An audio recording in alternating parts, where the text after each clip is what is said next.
yourself and where you're from and your family and your hobbies and all that good stuff. Okay. Well, of course, most of you know me. How many of you remember my accident? Hold your hands up. Those who remember. They were here. They were here. Very few. I'm talking about in the car. They were here in Middlebury at the time of the accident, 1946. No, nobody. Okay. Well, and some people don't even know what accident you're referring to. I knew that. And Rosa, I think, knew about it from a sister that knew the wife of the man that was killed in the accident, but she knew her. But anyway, yes, I'm from Middlebury, and this has been my church for all my life.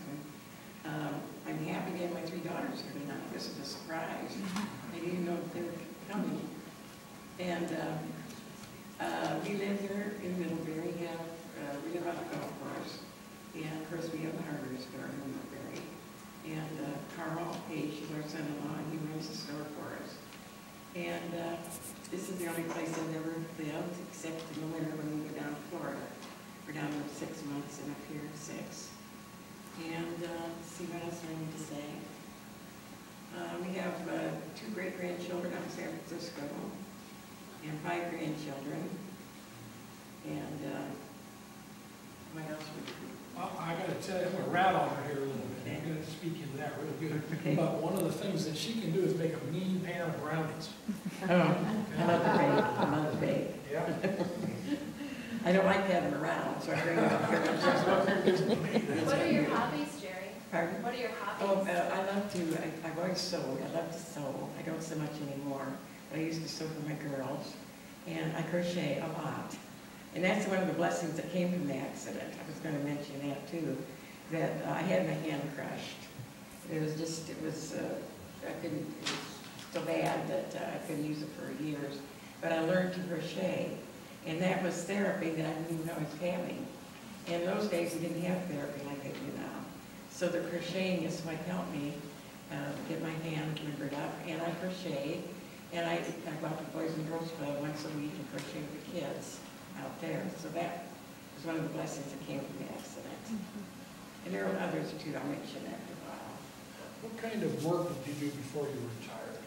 Well, I worked at the store for many years. You mean you actually put up a dean that long? I did. You? Me and I worked together constantly. You got to tell them later on how you met. I'll let you do that. I understand that you had kind of a bad experience with an airplane. I did. When I was in Florida a few years ago, I took a creative writing course. Now, can you hear me now? Okay. A creative writing course. And I wrote the story of this accident. And I can read this really just as well as if I could tell it. And then afterwards, if you have any questions, just ask me if you'd like to know more about it. It was a beautiful, warm, sunny day in March of 1946, and my father and I were working at our old hardware store in northern Indiana.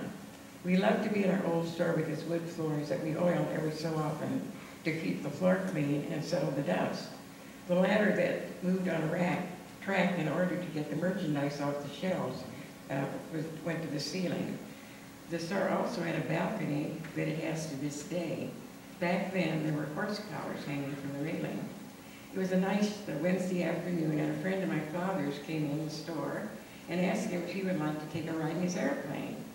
My father looked at me and said, "Would you like to go?" And of course, in 1946, flying an airplane was a great experience, and I was very eager to go.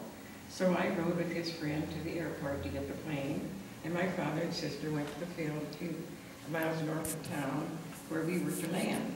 The plane, while landing, lost altitude, and the plane made a nosedive into the ground, falling about 1,000 feet. Both of us were critically injured, so 2 ambulances were called to take us to the hospital that was 15 miles away.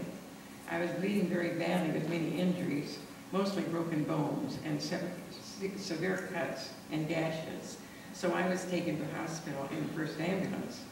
The pilot's injuries were more severe than mine, but not so evident as they were internal, and he died 7 hours later.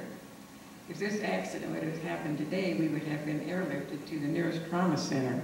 But as it was, the doctor in the ER at the Elkhart Hospital had been a flight surgeon in the Army, and knew immediately what kind of an accident he was dealing with.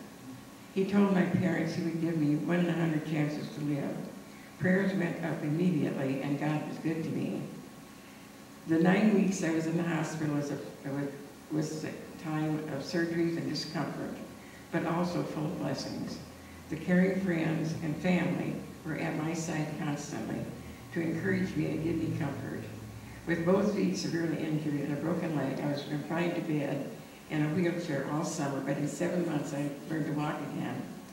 2 years after the accident and recuperating from more surgery, a wonderful man came into my life. Out of a clear blue sky, he came up to our door, and my mother invited him in. I had known him as a little boy, but the family had moved away, and he came back to our area after being discharged from the Army. It didn't take long until we knew we were meant for each other, and we were married on Thanksgiving of that same year, in 1948. My father needed help at the hardware store, so my future husband was hired, and after many years, we were able to purchase the store from him. The store is in its 125th year now, and it's still doing well. As we look back on our lives, we know we are not promised a life free of pain and problems. We are promised a caring God who walks with us every step of the way.